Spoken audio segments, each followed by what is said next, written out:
With early voting well underway in Vermont, voters are considering this ballot question. Are personal reproductive choices central to people's liberty and dignity? And if so, should the state constitution be amended to reflect that? Jack Thurston is talking to people on both sides of the conversation.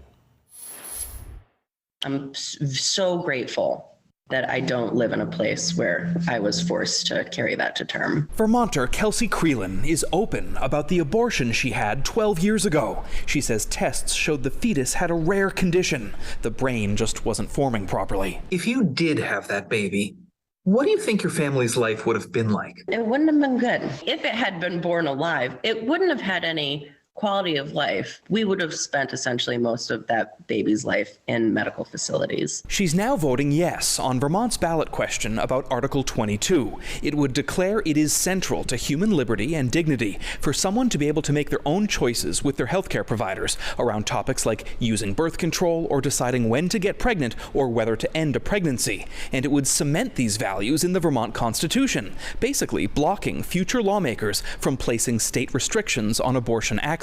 That's a right that people have under state law now, so they're not at threat of losing that right. Ann Donahue, a longtime Republican state representative, is a no vote, believing the legislature shouldn't have its hands tied. We're turning over every public policy decision that Vermonters might want to make to the courts. We are a representative democracy, and if we take decisions away from our representatives, we're taking decisions away from ourselves as Vermonters about things that are important to us. The vast majority of Vermonters and Americans do support reproductive rights. Lucy LaRiche with the Vermont for Reproductive Liberty Ballot Committee insists politicians should not be interfering in people's personal reproductive choices. This is just a really important decision for someone to be able to determine their own life and have self-determination for themselves. In that way, it's a human rights issue. It's also a healthcare issue. While the debate continues till Election Day, Vermonters are already voting by mail and at their city or town clerk's offices.